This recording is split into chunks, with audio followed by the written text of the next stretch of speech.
Tov, Beshem Hashem Naaseh Venasliach. Je ne veux pas dire Boker Tov parce qu'il est déjà 1h05 à peu près.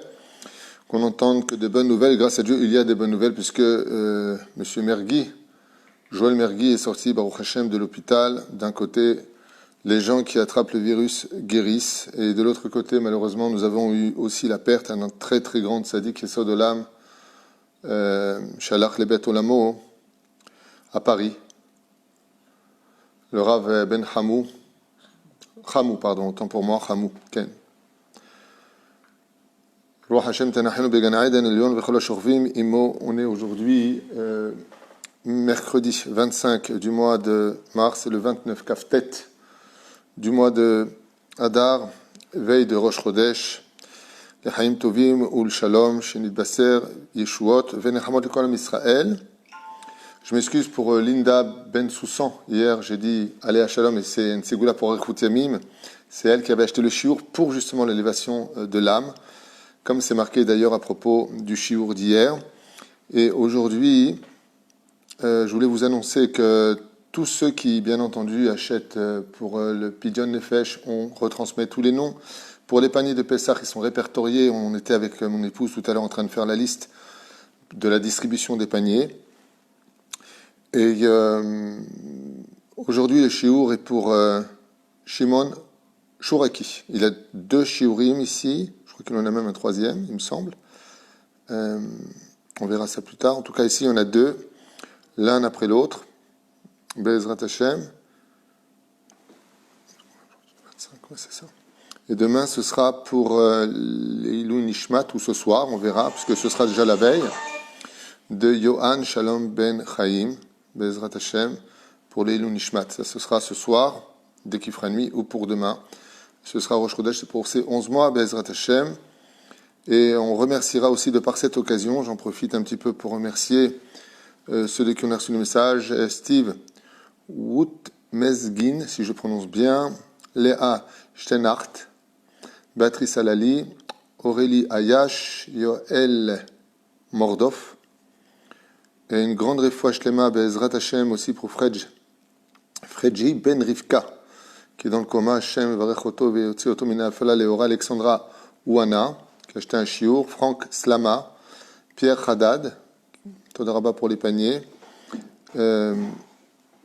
Yosef Ben Esther Toledano, Marcel Messoudi, Bat Sulika Meloul Toledano. Refoua shlema, refoua tanefesh, refoua tagouf, des gens qui sont dans une situation pas facile avec le coronavirus. Daniel Billard d'Ayakar, Yaakov, Toda Rabba, Roli Ayash, tout ça, j'ai dit, Michael Zouari, Toda Rabba, Yonatan Bar David Ayakar, Shem Varech Otra, Laurence Jus Seban, il est marqué, Anaël Lubekski, ou Lubeki, je ne sais pas comment prononcer, Michael Sebag, c'est des noms propres, donc c'est pas évident, Sabrina Berebi, Benjamin Nakash, Shaul James Shikli, Toda Rabba Mikol Alev,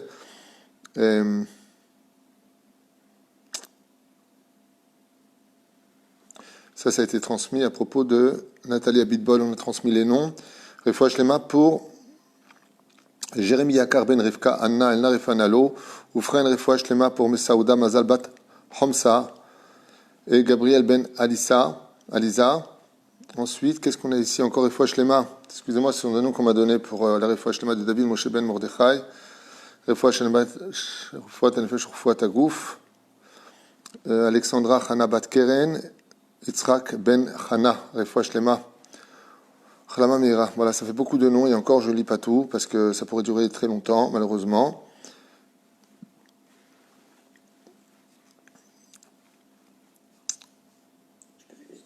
Juste un instant, je voudrais aussi rajouter le nom de Salomé Perle Chaya, Salomé Rachel Perle Chaya Bat Myriam, Zichron Levracha.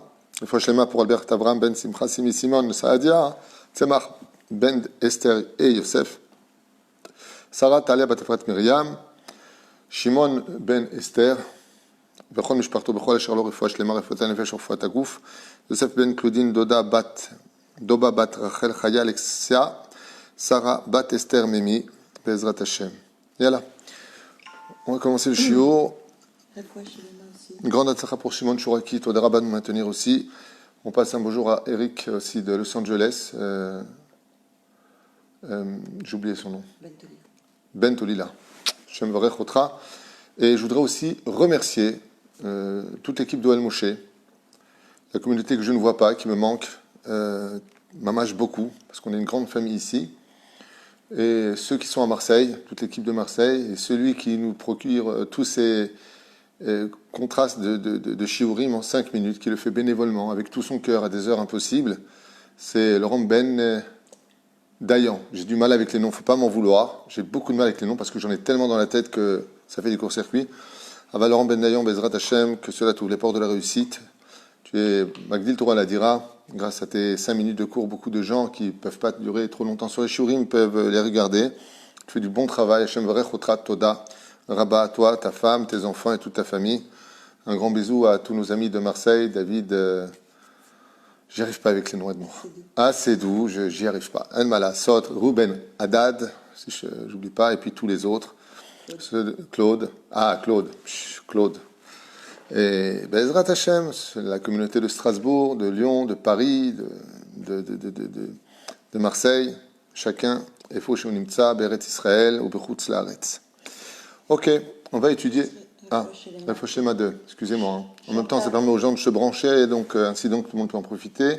Chantal Messaouda Bat Myriam. Chantal Messaouda Ben Myriam. Bat Myriam. Avraham Bruno Partouche. Elon Moshe Ben Johanna, Sarah Louise, et le Rav Koriat. Et le Rav Koriat, Refoua Shenema, Refoua Tanefesh, Refoua Tagouf, Veitam, Kol Chole Israël, tous les malades d'Israël, Be'ezrat Hashem, Shenit Baser, Yeshuot, Venechamot Al Yedei, Nuanoviz Achol Tov. Alors je suis avec le Rabbi Lubavitch. Une question. On a le droit d'aller au cimetière aujourd'hui? On aurait le droit d'aller au cimetière aujourd'hui. Oui, Al Pi Halacha, on a le droit d'aller au cimetière aujourd'hui. C'est veille de Rosh Chodesh. Moi, je ne conseille pas d'y aller. On est en confinement, c'est pas évident. Et j'apprends toutes les heures de nouvelles personnes touchées par le virus. Même dans les minyanim qui sont organisés, j'entends des choses. Voilà, ça arrive de partout sur mon portable.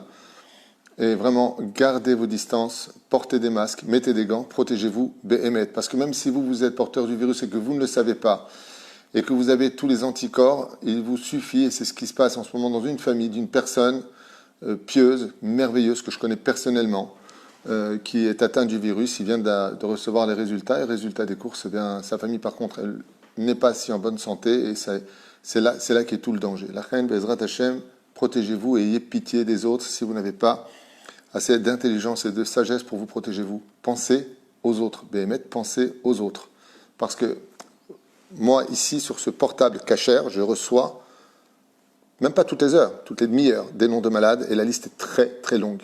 Et comment c'est arrivé? Ben voilà, il y en a un qui est parti dehors, il a serré la main à l'autre, ils se sont parlé, les gens ils s'embrassent, ou ils ne tiennent pas les distances, ou ils ne font pas attention.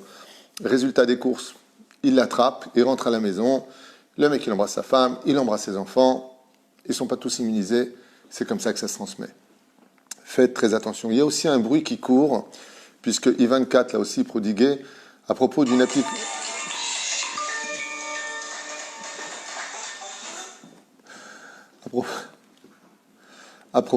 application qui s'appelle Zoom. Donc, je ne sais pas de quel Zoom on parle. Moi, j'ai des amis à Sarcelles qui ont créé cette application pour pouvoir étudier. Donc, on est en FaceTime, comme ça, on peut se parler, on se voit et on peut créer des chavoutot, c'est très bien. Et à ce qui paraît, il y aurait des rabbanim qui auraient, à ce qui paraît, je ne sais pas de quoi on parle, mais ça devient un peu fatigant d'entendre plein de choses qui sont contredites par d'autres rabbanim. Et en fin de compte, comme je l'ai expliqué à propos du jeûne de ceux qui ont jeûné aujourd'hui, c'est que ça rend plus le peuple d'Israël inquiet de la situation que leur rendre service.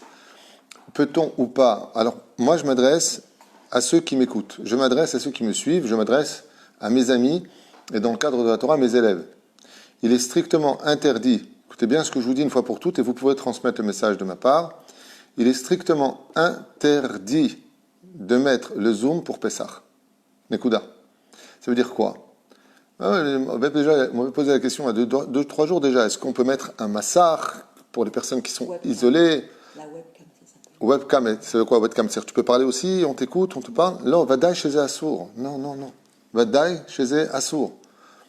C'est interdit. Ne suivez pas les informations. Les rabbanim qui peuvent se permettre de faire un tel psak sont des poskim halacha. Si vous entendez ça de la part du Rav Yitzhak Yosef, qui est Posek Halacha, du Rav Aaron Zakai, du Rav Shlomo Amar, si c'est un Gdol Ador qui parle, quelqu'un de réputé, et qui lui fait ce psak, Zemoutar. Zemoutar. Vous avez sur qui compter. Mais si maintenant, avec tout le respect que je dois à tous les rabbanim, et je leur dois du respect, que ce soit des rachés yeshivot, que ce soit des raves de shrunot ou des raves de communauté qui commencent à faire des psaks, on est foutu. Là, on va dans un trou noir. Et la reine, je le dis, vous pouvez le transmettre en mon nom, Assour de l'Ishtamesh, d'utiliser le Zoom pour Yom Tov de Pessah. Vadaï, Sheze, Assour. On en viendra toucher les appareils, sous Seyag la Torah. Ça veut dire que même si Minadine, maintenant, on veut rentrer dans les détails, Alpi Halacha. J'ai mis le massacre avant l'entrée de la fête, j'ai fait l'abonnement parce qu'il y a un abonnement, ce qui paraît à faire, j'en sais rien, je connais même pas le système, mais peu importe. D'accord? Et maintenant, je commence à regarder, t'entends pas le son, l'autre il te parle, tu commences à parler. Prends le téléphone directement, qu'est-ce que tu es en train de faire? Zedvarim chez M, Neged Torah, Neged Halacha, c'est un jour de Yom Tov ou 2 jours de Yom Tov pour certaines personnes. Je sais que c'est pas évident, espérons que ça finisse avant Pessah. Aval, Shelo, Nifros, Geder. Pour ceux qui ne peuvent pas faire la Haggadah. Il y a une femme qui est âgée, qui m'a appelé, qui m'a dit, voilà, moi je suis isolé à Paris. Rav Tuitou, comment je fais? Je lui ai dit, madame, vous savez lire le français? Elle m'a dit, ben, bien sûr. Je lui ai dit, vous la faites en français, la Haggadah et les brachot en hébreu, c'est tout. C'est pas compliqué. En malasot, on est en confinement, c'est pas évident, mais il n'y a pas de pikouach nefesh d'avoir un massacre et de parler avec les gens. Demain, on met ça aussi pour Shabbat. Après, on va tomber. Mapitom. On n'a pas entendu encore un seul Gdol Ador, un Rav reconnu qui connaît toute la Torah, qui a donné une autorisation pareille. La reine, je le dis à voix haute, Assour, l'Ishtamesh, baiser. Même si c'est au cas par cas, des femmes seules, personnes âgées. Je ne m'adresse pas au cas par cas, je ne parle que de généralité, et même si c'est du cas par cas, ça veut dire quoi? Tu me parles de quoi? D'une personne qui serait âgée, qui serait seule? Ça veut dire quoi? Alors, on va lui mettre l'appareil. Il y a une question de pikouach nefesh. Est-ce qu'il y a pikouach nefesh? Ça veut dire que pour pouvoir donner une possibilité à une chose pareille, il faut que les gdolim se réunissent et font un psak. Si le Rav Shlomo Amar, grand rabbin de Jérusalem, ancien grand rabbin d'Israël, le Rav Yitzhak Yosef, grand rabbin d'Israël, qui est posek halacha, le Rav David Yosef, qui est posek halacha, halacha boura, le Rav Aaron Zakai, qui est posek halacha, le Rav Benjamin Chouta, qui est posek halacha. On parle de poskim reconnus mondialement. Ce sont des poskim reconnus mondialement, qui disent que c'est permis, qui prennent la responsabilité, comme faisait Maran Rav Abadia Yosef, qui lui prenait la responsabilité parce qu'il avait ce niveau-là, Bevakasha. Alors si maintenant on commence à écouter celui-là et l'autre, et patati et patata, on va tomber dans une espèce d'hérésie et le pire, dans une espèce de marloquette qu'on n'a surtout pas besoin de nos jours. La reine, l'okedai.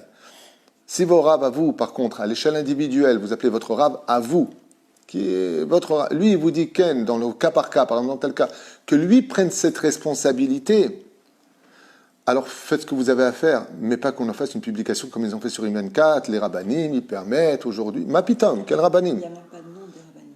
Quel rabbanim? Les rabbanim, ne tombez pas dans le piège, Givrotai verabotai, Assour, leishtamesh, beze, klal. Vassou, c'est Yag la Torah, tant que ça n'est pas officiellement prononcé par un Gdol Ador, en la nourrichoute. Donc, je ferme cette parenthèse, je pense avoir été clair dans ce domaine. C'est ça?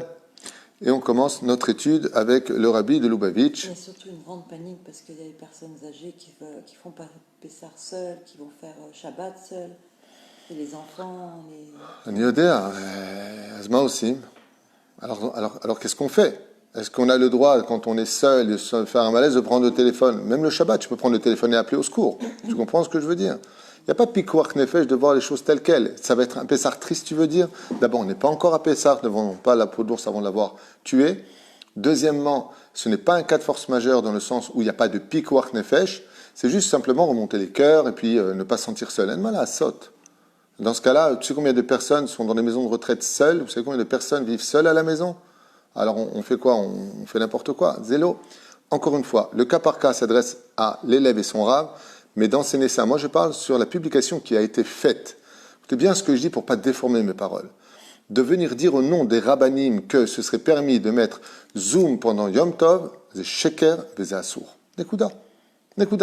Tant que ça ne vient pas des Gdolim, sinon ce qui va se passer c'est l'anarchie dans le domaine de la Torah. Ça veut dire qu'il y aura plein de Korach, il y aura des Moshe Rabbeinu, et puis il y aura un peuple totalement perdu au milieu, ce qui a déjà été le cas hier avec l'histoire du jeûne de ce matin. Je suis tellement content que cette demi-journée soit passée avec ce chamboulement, parce que Moi, tu as vu le nombre de téléphones. Rav, je jeûne pas, qu'est-ce que je fais? Vous êtes mon Rav, qu'est-ce que je fais? Qu'est-ce que je fais? Qu'est-ce que je fais? Qu'est-ce que je fais?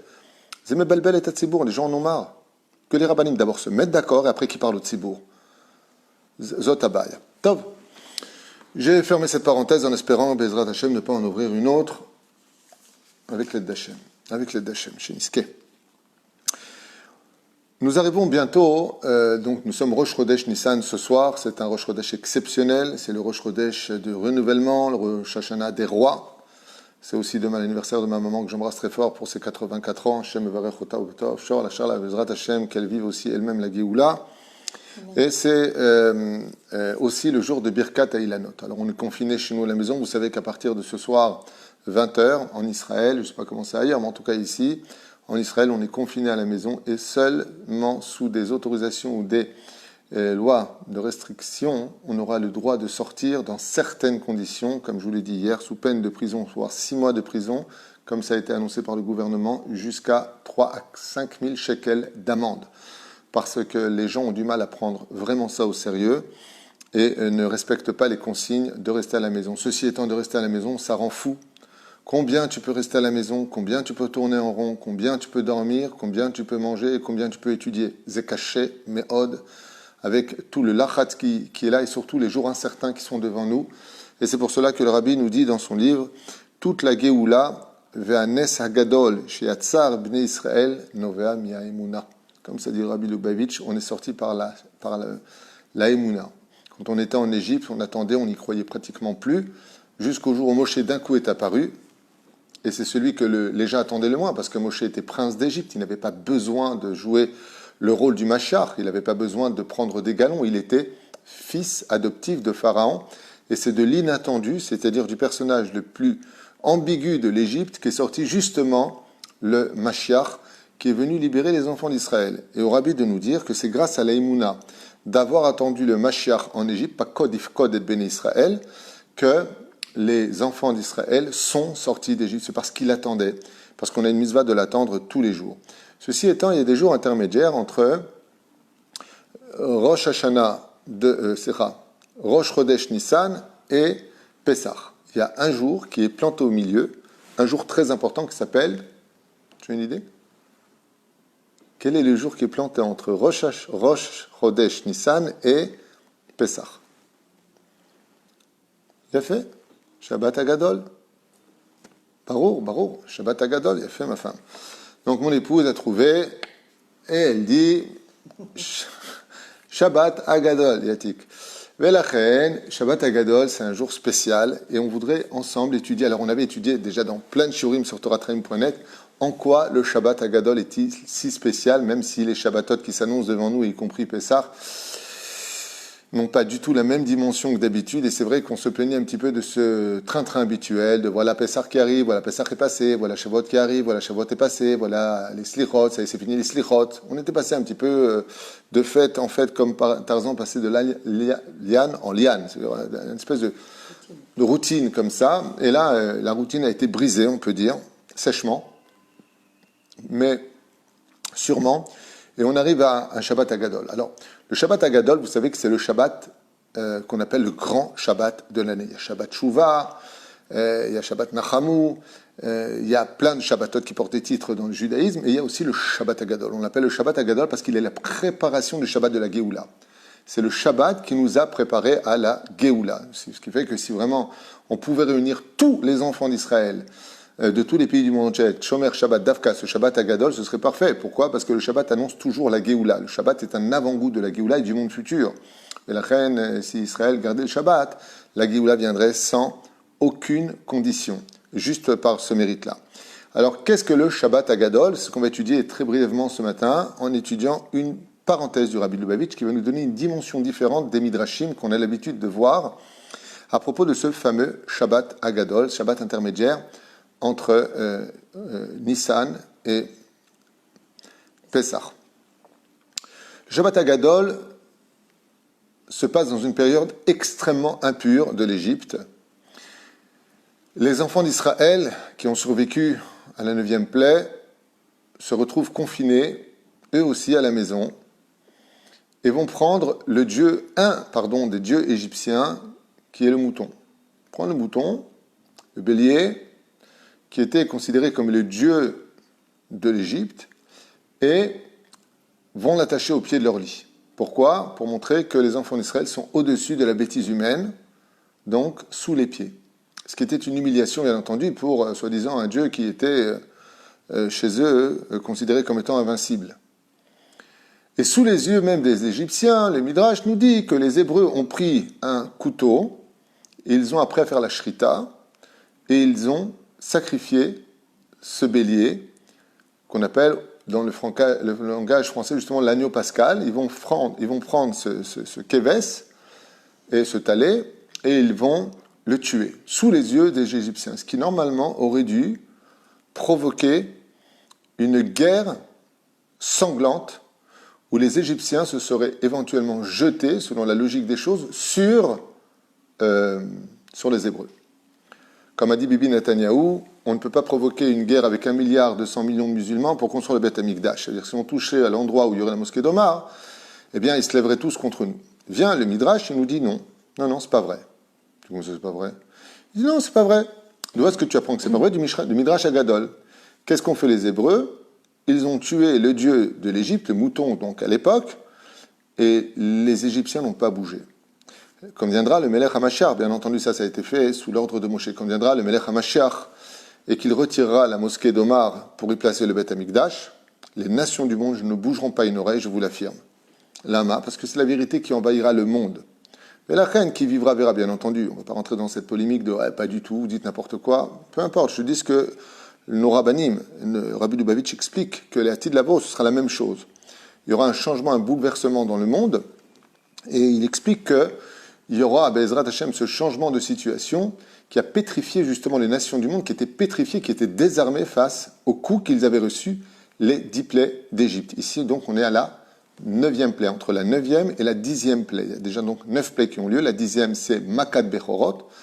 Et c'est ce que dit maintenant le Rabbi. Nes nifla veshone mikol amakot aya be Shabbat Agadol. En quoi et pourquoi? Quelle différence, explique le Rabbi de Lubavitch, y a-t-il entre les plaies d'Égypte et le Shabbat Agadol qui a mené à la 10e plaie, celle de la mort des Bechorot, c'est-à-dire des premiers-nés? Le Rabbi nous dit, toutes les plaies qui ont été faites sont venues exterminer l'impureté de l'Égypte, ainsi que les Égyptiens eux-mêmes, pour les affaiblir et leur montrer qu'il y avait un patron qui s'appelait Dieu, qu'il y avait un peuple que Dieu avait choisi pour le représenter, et qu'il fallait adhérer à cette idéologie.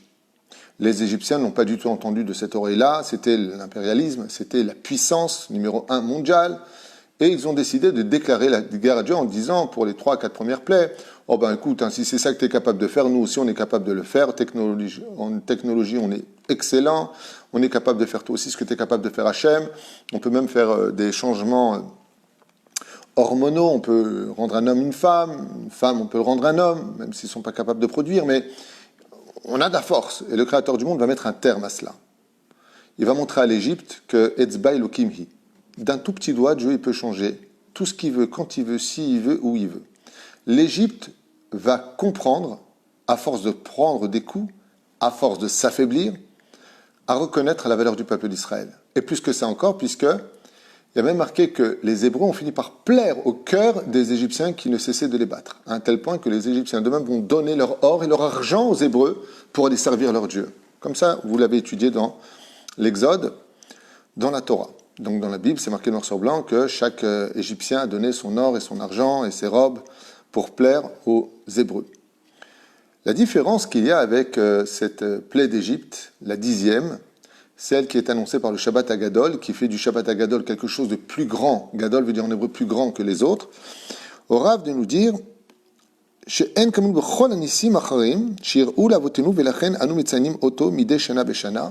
le miracle, par contre, est totalement différent ici. Et si même on veut rentrer, dit le Rabbi Lubavitch, sur la dimension de toutes les fêtes juives, que ce soit même, pas simplement la mer qui s'est ouverte, que ce soit la fête de Purim, de Hanouka, Aoyev, ça va? Aoyev, Nishar, Oyev, Ad, Arega, Haron. Eh bien, nos ennemis, dans tout ce qu'on a vécu, sont toujours restés jusqu'à la fin de l'épreuve nos ennemis. C'est-à-dire que quand il y a eu Hanouka et qu'on s'est battu contre les Grecs n'ont pas fait tchouva. Ils sont repartis d'Israël, mais en tant que Grecs. Quand on a vaincu la Perse avec Purim, eh bien les Perses ne sont pas devenus des Chosrim Bitchouva. Ils sont restés la Perse, seulement vaincus par une femme et un homme, du nom de Esther et Mordechai. Toutes les fêtes sont comme ça, comme les Égyptiens, quand ils ont vu la mer qui s'est ouverte, et que les Hébreux sont passés dedans. Normalement, ils auraient dû faire tchouva, un truc pareil, t'es pas fou. Le rabbi, il dit, ils n'ont pas changé. Ils sont restés sur leur position. À cause de quoi? Mirov tum'a. Parce qu'ils étaient tellement impurs que leur esprit, leurs yeux, leur odorat, leur langue, leur cœur étaient totalement renfermés dans une clipa.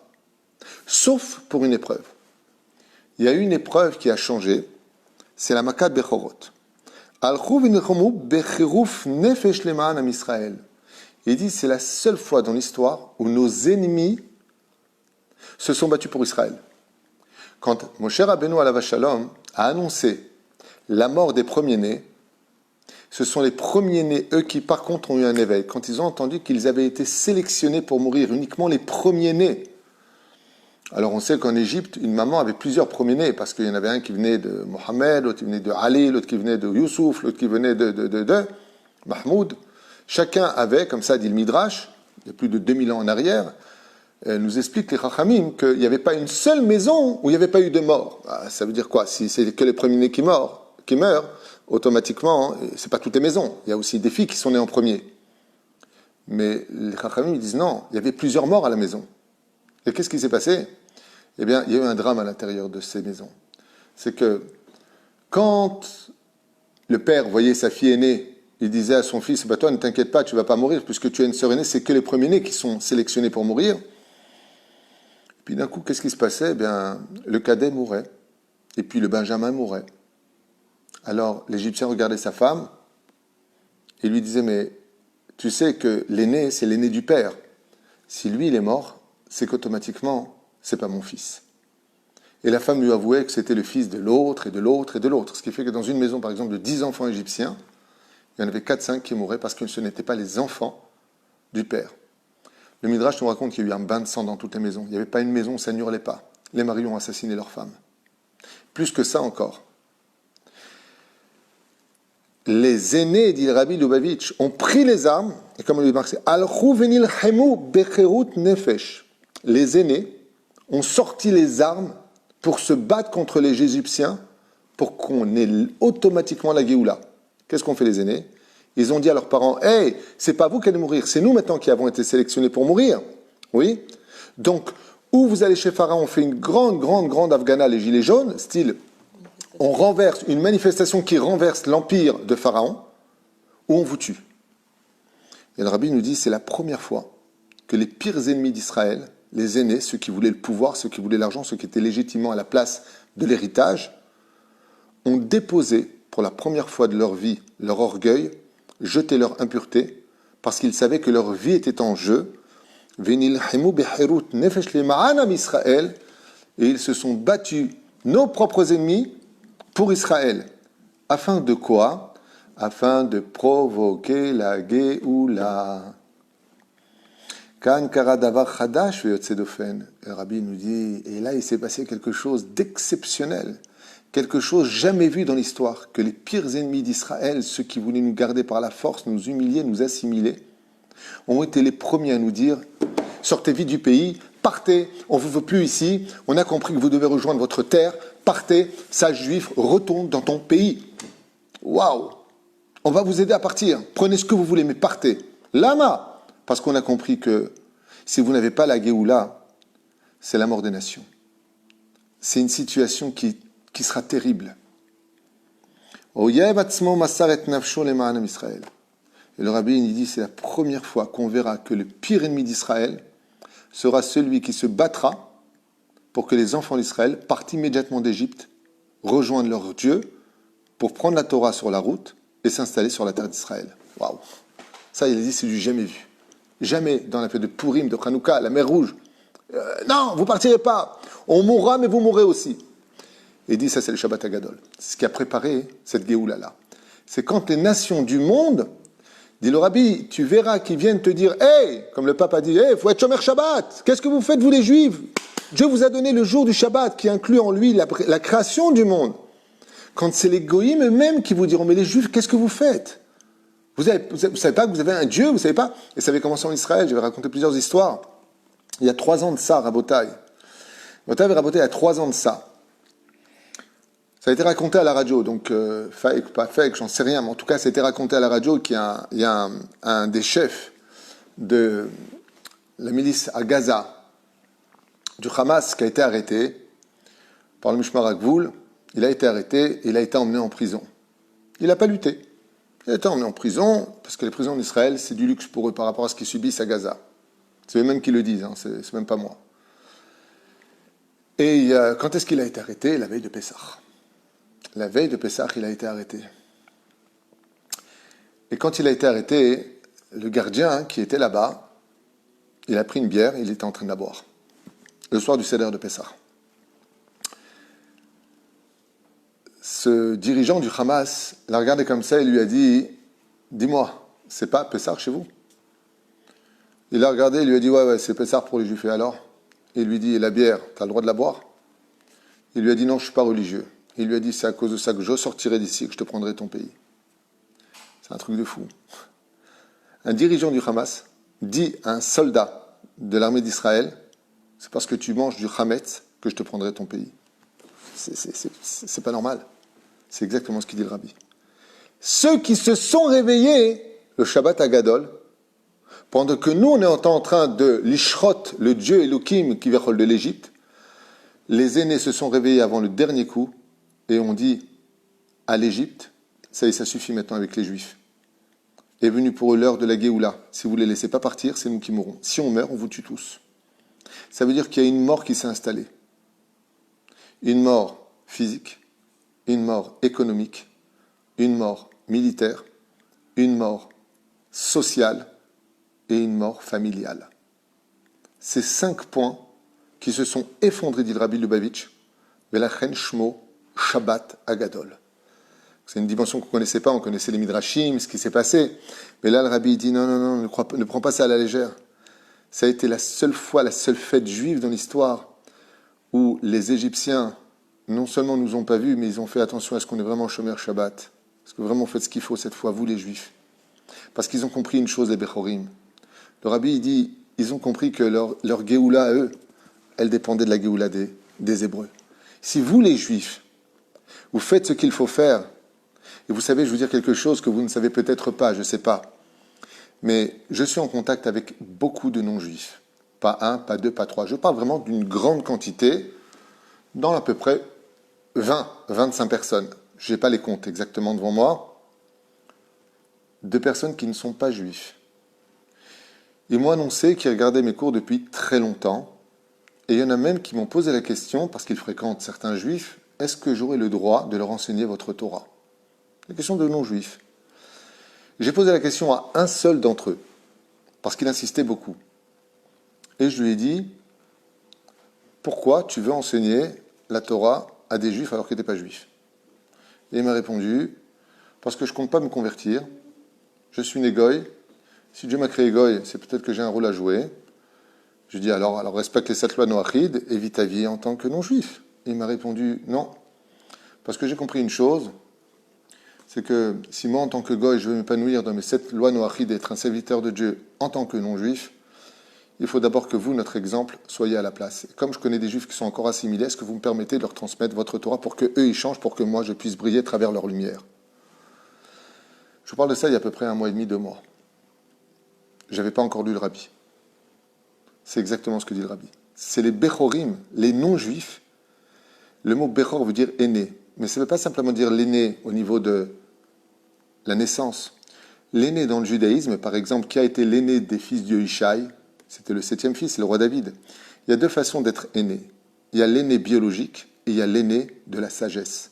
Tu peux avoir, par exemple, les Dalton, tu as 4 frères comme ça, et puis le dernier, il s'appelait Brel, mais c'est pas Avrel, mais tu peux avoir, par exemple, dans les 4 frères, le 3e, en général, les 3e ont une particularité dans les familles, mais même le dernier, ou l'avant-dernier, d'être rempli de sagesse par rapport au grand qui fait n'importe quoi de sa vie.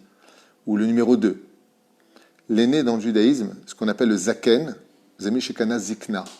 C'est-à-dire que, comme on l'a vu avec Rabbi Elazar ben Azariah, qui n'avait que 18 ans, il avait autant de sagesse qu'un homme de 100 ans. C'est-à-dire, qu'est-ce qu'on appelle un aîné?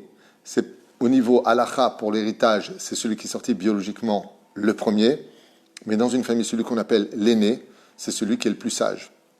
Et ici, il y a un remèze, une allusion qui est faite à propos des Bechorim, c'est que quand les nations du monde, parmi eux, se lèveront aussi à la veille de la Géoula des aînés. Par exemple, une personne qui a pris subitement conscience ou pas, qu'on l'aime ou qu'on ne l'aime pas, qu'on soit d'accord ou qu'on ne soit pas d'accord, on a le droit de ne pas être d'accord avec une personne, mais qui a eu un éveil, qui n'est peut-être pas les Shem Shamaïm, c'est peut-être un évangéliste, c'est Trump. Trump a eu un éveil, c'est incroyable. C'est un goy. Bon, alors il a une fille, je crois qu'il est marié avec un converti, ou je ne sais pas exactement, je ne connais pas son histoire, en tout cas il y a une histoire de juiveté dans sa famille à un certain degré. Mais c'est pas quelqu'un qui est converti au judaïsme, c'est quelqu'un qui est assez étonnant et aboutissant, il a son charisme. On l'aime, on l'aime pas, encore une fois. Je ne veux pas rentrer dans le côté comment il dirige son pays aujourd'hui, où il a demandé aux gens de retourner travailler alors qu'il y a quand même une pandémie. Je ne rentre pas dans ça, c'est pas ce que je veux développer.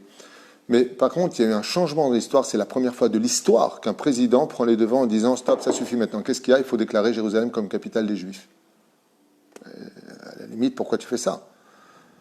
Parce qu'il y a un éveil.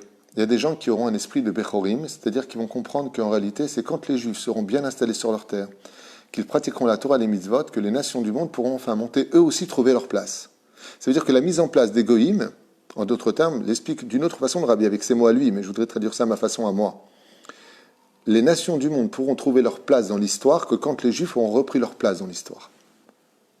Tant qu'on n'est pas à notre place, eh bien, ils ne peuvent pas le trouver. Quel est ce rendez-vous extraordinaire, explique le Rabbi Lubavitch dans son livre, Shabbat Agadol. Shabbat qui arrive. Kach Masbir Arabim.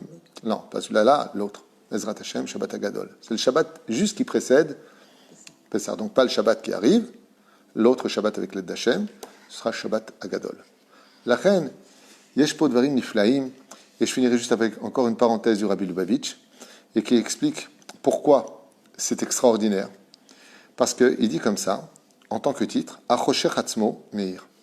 Et de là, tu apprends quelque chose qui est sensationnel au niveau même de la science. C'est que l'obscurité, le Chosher en hébreu, c'est l'obscurité. La lumière, c'est la lumière. Bon, jusque-là, il n'y a pas très douche, on ne va pas très loin.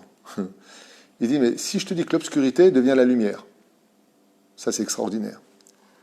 Betorat HaChassidut, mevoir sheyesh shne sugei shel birur hara. Dans la Chassidut, alors qu'est-ce que la Chassidut pour ceux qui ne savent pas? C'est de la Kabbale traduit dans un langage d'enfant, ça s'appelle la Chassidut. Sug echad, alors il y a deux façons de travailler les forces du mal qui sont autour de nous, dit le Rabbi. Deux façons de travailler. Il y a deux façons d'être un Eved Hashem face aux tentations, à la Klippa, à l'impureté, au Yetzer Hara. Petit 1, lutter contre les forces du mal jusqu'à les tuer. C'est une chose inconnue. Jusqu'à ce que le Gvarlom Afrialo, jusqu'à ce que même ça ne le dérange plus. C'est-à-dire qu'il a neutralisé les forces négatives qui l'empêchaient de travailler à Hachem.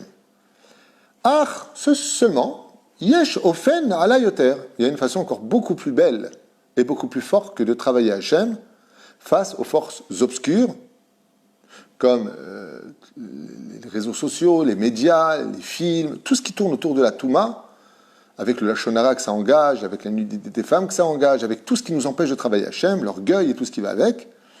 Amechune itapra hashucha lin ora. Comme ça il dit, comme c'est marqué dans le Zohar.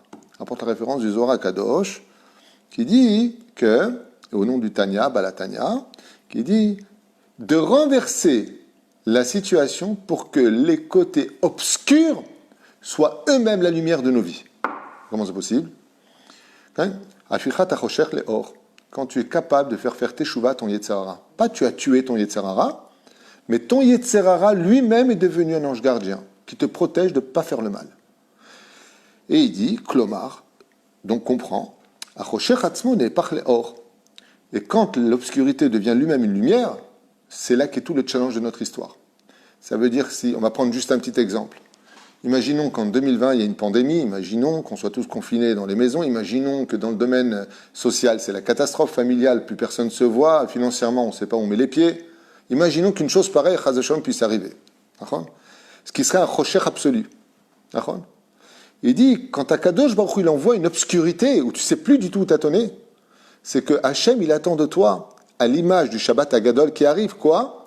Que tout comme les Égyptiens eux-mêmes ont pris les armes pour lutter contre les forces du mal, alors que c'était eux les aînés, c'est-à-dire les héritiers de cette avancée égyptienne, ce sont eux qui sont devenus les défenseurs d'Israël.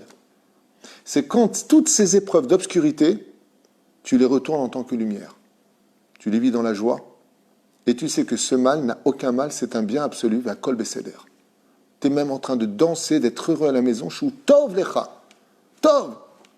Ça veut dire, on se lève le matin, on est encore en confinement. Baruch Hashem, c'est ce qu'il faut. Comme si qu'on est en convalescence. Et cette convalescence, qu'est-ce qu'elle annonce ? C'est quoi une convalescence ? C'est la guérison. Il dit, Zé perouch davar shachosh achatzmo ne'epach le'or, ara atzmo mitapech le'tov. C'est quand on a vu le Shabbat Agadol, que ces mêmes gens qui étaient les plus forts, pourquoi on appelle ça les Bechorim ? Parce que ce sont les aînés, donc les plus musclés, les plus forts. Ouais. Ils ont mis toute leur force, leur façon de servir l'arme, au service de qui ? Si Dieu n'avait pas fait un miracle, qui ils auraient tué eux ? Tous les Hébreux. Qu'est-ce qu'ils ont fait ?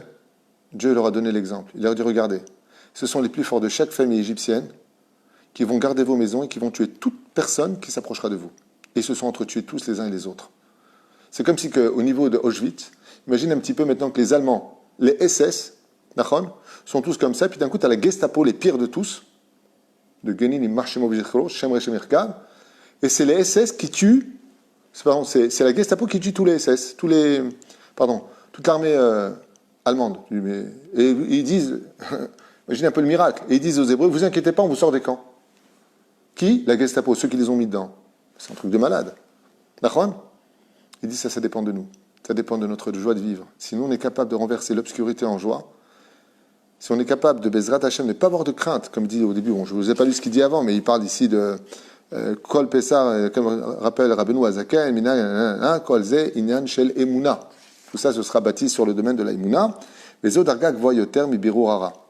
Et plus important que de trier le bien du mal, plus important que de chasser le mal, c'est que ce mal que nous vivons, dans tous les domaines, devient notre raison de vivre, parce qu'on sait qu'à l'intérieur de cette obscurité, il y a une lumière, et c'est à nous tout simplement de la faire jaillir. Veze mashekara beshabbat agadol. Shunikra Shabbat agadol. Noten lanu efo koach lorak lidgaber alara. Que le Shabbat agadol nous donne pas simplement la force de surmonter les forces du mal, et la liyot misugalim lelahem al kochotav shalei yetzerara. À un tel point qu'on pourrait carrément dire, Rabbi Lubavitch, une phrase que j'aurais jamais dite moi-même et que lui dit, l'eratom slicha et à kochotav shalei yetzerara atzmo la avodat Hashem. De bloquer toutes ces forces du mal là, et de travailler Hachem avec les conditions. Alors c'est incroyable. Parce que les gens me disent, encore hier soir, on est confiné à la maison, on est à Paris, on prie seul, Dieu il veut vraiment que ça se passe comme ça, pas de Sefer Torah, c'est vraiment ce qu'il veut Dieu. C'est exactement ce qu'il dit ici. Le Yetzer Hara est rentré dans ta vie. Tu ne peux pas ne plus prier, tu ne peux plus aller ceci, tu ne peux plus aller cela. En Israël, ils organisent encore des minyanim, à distance, 2 mètres, tout ce que tu veux, comme un tête vave. Il te dit, mais t'as rien compris. Tu vois les Tzerara, là, par exemple, tu ne peux pas prier, il n'y a pas de Kaddish pour tes parents. Quelqu'un vient m'appeler en me disant, c'est la Skara de ma mère, je fais comment ? Je ne peux pas faire de Kaddish, on ne peut pas se réunir. Je lui fais des Mishnayot. D'étudier des Mishnayot, c'est plus que tous les Kaddish. Trouve dans le mal le bien qui s'y cache. Le Mishnah, c'est l'aide du Moné Shama. Tu veux faire monter l'âme de ta mère, c'est ça ton truc ? Tu veux rendre service à ta mère, qui est partie de ce monde ? Fais des Mishnayot. Il dit, chez Tzerara, Atzmo l'avodat Hashem. Mais le mal au service du bien. Allez les enfants, on est confinés à la maison, on étudie ensemble. Comme ça avec Shimshon et Mishnabura. Une fois de temps en temps, ça va faire un mois. Et on est resté 210 ans en Égypte. Oui. On n'est pas resté 210 ans ici. Et puis on ne reçoit pas de coups de fouet. Tu sais, il y a une très belle grand-mère, adorable, qui a fait une vidéo et qui a raconté qu'elle était prisonnière. Vous savez ce qu'on a parlé dans une cave pendant 1 an et demi. Grâce à Dieu, on a nos appartements, on a les téléphones, on peut se parler, on ne reçoit pas de coups de fouet, on n'est pas cherché par des armes qui vont nous assassiner, on n'a pas vu notre famille assassinée devant nous, il faut remettre un peu les choses dans le contexte. On est dans des prisons de luxe. Ok, c'est pas agréable par rapport au fait qu'on On a tellement ouvert toutes les frontières qu'aujourd'hui, la moindre frontière qui se ferme, c'est pour nous un étouffement. Ah ben, grâce à Dieu, ça va. Grâce à Dieu, ça va.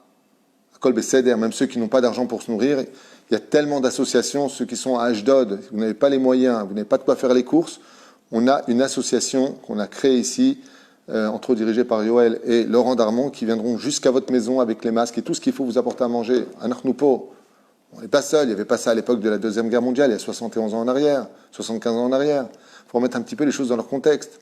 Alors on est à la maison, alors c'est confiné, c'est ce qu'il dit ici. C'est ce qu'il dit ici. Quand est-ce qu'on a tué les béliers égyptiens? Quand on est allongé sur le lit. Et les lits, c'est où? Dans la rue ou à la maison? C'est à la maison, on était confiné à la maison. Apparemment, il y a toujours cette parenthèse d'être confiné à la maison avant la Géoula. Avant qu'on sorte d'Égypte, on était confiné à la maison parce que l'ange de la mort, le Nagif, passait au-dessus des maisons. Donc on était confiné à la maison. C'est qu'apparemment, le prix à payer pour vivre la Géoula, c'est la remise en question intérieure de nos personnes. C'est pour ça qu'on rentre à l'intériorité de nos propres maisons, qui est l'intériorité de notre propre corps. Maintenant, pour celui ou celle qui n'a jamais fait Shabbat, et qu'après avoir entendu ce cours sur le Shabbat Agadol, décide de faire le Shabbat Agadol, ça sert à quelque chose? C'est une très bonne question. Est-ce qu'une personne qui ne fait pas du tout Shabbat déciderait, à la limite, de faire le Shabbat Agadol? Imaginez, madame, que vous n'avez jamais eu de diamant dans votre vie, et que je vous propose 10 diamants. Seulement, vous pouvez en prendre qu'un seul. Vous le prenez ou pas? Vous attachez là. Est-ce que vous laisserez les 10 en disant non, moi c'est ou 10 ou rien? Très grave erreur d'ailleurs au niveau intellectuel dans la chassidoute. C'est où je fais tout, je fais rien, c'est une très grave erreur. Dieu n'a pas construit son monde en un jour, il a pris 6 jours. Pour nous enseigner que quand on veut gravir les échelons de la Torah et des mitzvot, doucement, doucement. Allez, vaille que vous preniez ce Shabbat. Waouh! Vous avez pris ce Shabbat, Shraïch, Ezrat Hashem.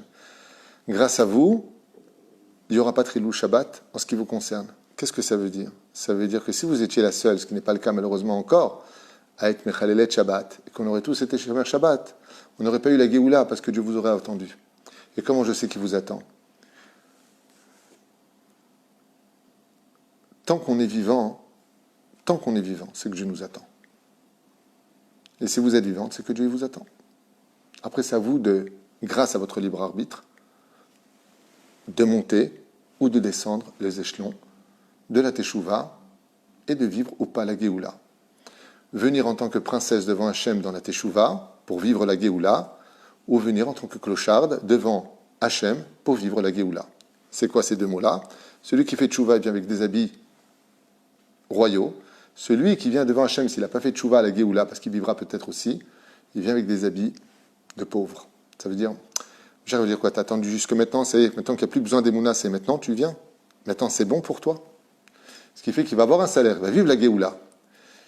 Mais il va la vivre toute sa vie avec un regret.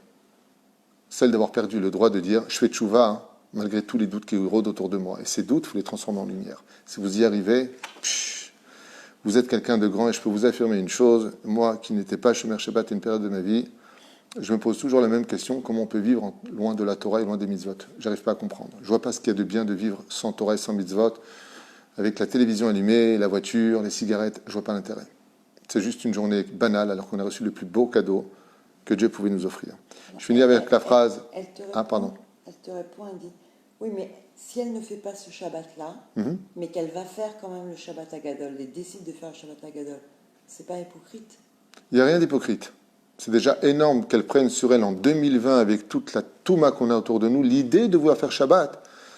Le Rav Kook qui dit que rien que l'idée de penser à la Teshuvah, c'est déjà la Teshuvah. Donc cette femme, je ne sais pas qui elle est, mais en ce qui me concerne, Animatzdi à l'Arkol Kavod. Même si vous ne le faites pas, rien que d'y penser, ça vaut un lingot d'or.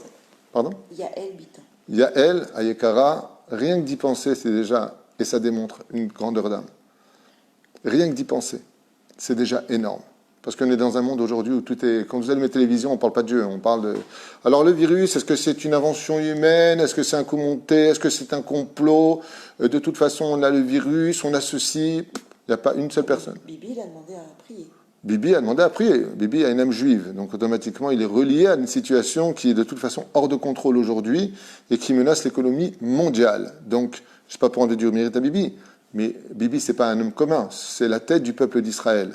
quand Bibi baille en public ou s'il se met un doigt dans le nez, les gens voient le peuple d'Israël agir ainsi. Mais si Bibi se comporte bien, si Bibi mettait une kippa aussi de son côté, et qu'il se rapprocherait un peu plus du judaïsme, plus de cacheroute, plus d'aider les juifs à être shomer Shabbat, de parler au peuple, comme je dis souvent, mais punaise, qui va être celui qui sera au pouvoir pour descendre vers le peuple qui souffre? C'est bien d'avoir un pays capitaliste, mais qui descend vers le peuple? Qui va aller à Tel Aviv, Haïfa, Hadera, Netivot? Là où il y a ton peuple, va à Ashdod, va à Jérusalem, bouge, descends vers ton peuple. Toute la grandeur d'un grand, c'est de descendre vers la situation du peuple et de ne pas sauvegarder une vitrine magnifique capitaliste en laissant un peuple derrière crever. Mais ça, c'est encore un autre sujet, même si j'ai voté Chasse et Bibi, qu'on se comprenne bien. Aval, il y a beaucoup de choses à arranger aussi avec la politique de Bibi Netanyahou. Tov, je finirai juste avec ce dernier passage. Et Bezrat Hashem, j'espère qu'il y a la Géoula. Et si cette pandémie finit, et celle finira Bezrat Hashem, qu'on ait les moyens tous ensemble de construire, puisqu'on a vu qu'on n'a pas pu compter sur personne jusqu'à aujourd'hui, réellement parlant pour l'Alia juive, si ce n'est que la mise en place du gouvernement, on ne sait pas encore où on va. Ce fameux Binyan, puisque j'ai reçu le terrain, extrêmement bien placé justement pour être le tremplin de l'Alia réussite de toutes les familles francophones qui viendront s'installer en Israël, puisque la Géoula dépend aussi de cela, quitte à en déplaire à tout le monde. La Géoula dépend du retour des enfants d'Israël sur la terre d'Israël. Mais comme c'est un pays qui s'achète avec la souffrance, il faut qu'on s'entraide ici pour que vous puissiez vous aussi y vivre, y rester et y retrouver la joie de vivre. La Chen Be'ezrat Hashem, parce que c'est vrai que même malgré tout ce qu'on entend en Israël, on subit la même chose que ce qui se passe ailleurs, mais on se sent chez nous. On est chez nous. Et ça vaut tout. Dernière phrase du Rabbi, j'espère que cette étude vous aura plu, non parce que je ne suis pas un cinéma. Le Rabbi, c'est pas Charlie Chaplin, c'est de la Torah. Mais c'est très difficile, sachez, vous êtes nombreux à acheter des cours, donc j'ai encore 36 cours qui ont été achetés. Il faut que... Je disais tout à l'heure à ma femme, que Dieu la bénisse, que c'est pas évident. De faire des cours, je peux en faire à l'infini. Ben, c'est des cours sur des choses qui... voilà, par exemple, pour finir comme ça, simplement, il n'y a pas une personne qui me pose des questions sur les lois de Pessah. C'est-à-dire que les gens n'ont pas la tête dans Pessah encore. C'est peut-être trop tôt, mais ils n'ont pas la tête dans Pessah. Ils ont la tête de est-ce qu'on va pouvoir faire Pessah, ou est-ce qu'on va être à Pessah, comment ça va se passer. Il y en a plein qui attendent la Géoula avec les dents serrées, certains que ça arrive, il y en a d'autres qui disent bon, on a tellement entendu qu'on verra, les gens sont un peu perdus, un peu angoissés. Et ma place ici, à la salle à manger, à la maison, quand j'ouvre les livres, je réfléchis beaucoup à de quoi je vais vous parler. Mon but, c'est vraiment de vous donner le sourire, l'espoir, à travers des références de notre Torah, et puis vous apporter un grand réconfort. Am Israël, sachez que Dieu vous aime vraiment, Behemet, Chaval al-Azman, al-Adibour ve'al-Ma'aseh. Et même si on passe tous des moments difficiles, confinés à la maison, pour moi j'ai pris ça en minyan, c'est extrêmement dur. Et si je le dis, c'est pas pour vous raconter ma vie, c'est pour encourager les gens à respecter les lois. Moi, comme j'ai expliqué, les gens me disent, Rav, tu voulez qu'on organise avec vous? Je dis, moi je dois être un exemple pour les autres. Moi je dois être un exemple. Si on me voit, je vais servir d'exemple. Je me dois d'être un exemple. Je prends sur moi. Il faut demander à ma femme, Kama caché li meod. Caché li meod, d'être confiné comme ça à la maison, de ne pas voir le Beth Midrash. Mon céder d'études, c'est caché meod. Ah bah, c'est ce que veut Hachem. Alors je suis sa mère, et vous pouvez lui demander aussi, je ne suis pas triste du tout. Baruch Hashem. Davar ze uv kedugmat avodat atshuva apacha le'ara letov imprinat zdonot nasu lo ze chuyot. Et le Rabbi finit avec une magnifique phrase qui dit, et tout cela, quand Dieu nous met du chocher dans la vie, de l'obscurité dans la vie, c'est parce qu'il attend de nous un travail dans notre teshuva, ce sera d'être capable, ce qui se passa pour la première Géoula, que l'obscurité devienne elle-même la lumière et que le mal devienne carrément le tov. Prinat zdonot, mitaprot les srouyot. À l'image de la teshuva d'une personne qui a fauté par inadvertance, il ne savait pas que c'était interdit et il l'a fait, ça s'appelle zdonot. Mitaprot les zechouyot. Ça veut dire, il a maintenant, fait des averot, je reviens en arrière, et ces mêmes averot qu'il a fait, il les a, ces anges noirs, rendus blancs. C'est devenu un mérite pour lui.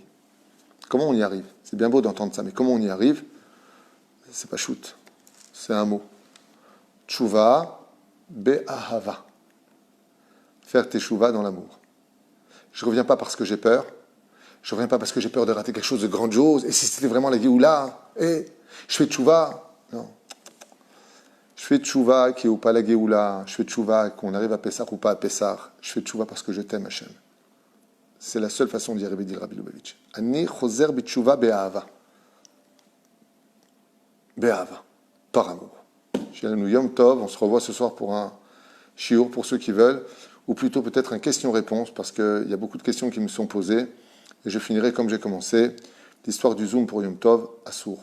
Bevakasha, ne tombez pas dans le piège tant que vous n'entendez pas. Si demain il y a une lettre du grand rabbin d'Israël, le Rav Yitzhak Yosef, le Rav Shlomo Amar, des personnalités réputées comme Poskim Halacha, qui disent que c'est moutard, alors faites-le. Aval Ben Ataïm, aucun divorce n'est sorti dans ce domaine. La reine, ne vous laissez pas avoir par les réseaux sociaux les informations. Des rabbanim, on dit des rabbanim, on ne sait même pas si c'est des réformistes ou pas, on ne sait même pas de qui il s'agit réellement.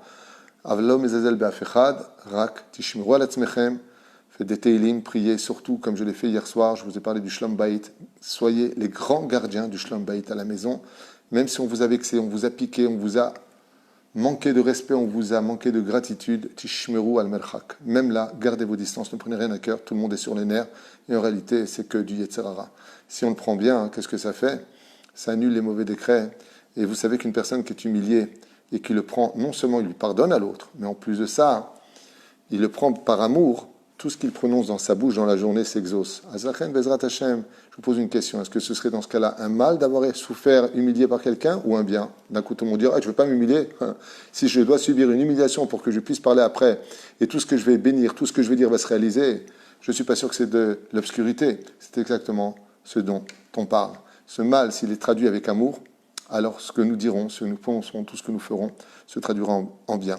D'ailleurs, à propos de cela, pour ceux qui ont été touchés par l'intervention de Dan, je voulais simplement vous rappeler que ce garçon merveilleux m'a envoyé un message d'excuses et que Mama Sholer Mikol Alev, il n'était pas d'accord avec ce que je disais, il s'est un peu emporté, il s'en est fortement excusé. La reine, Machoul, Bracha Be'atzlacha, pas simplement pour lui, mais tout le peuple d'Israël. Et merci de me suivre dans ces shiurim. J'espère ne pas vous saouler avec tout ça. Toda Rabba.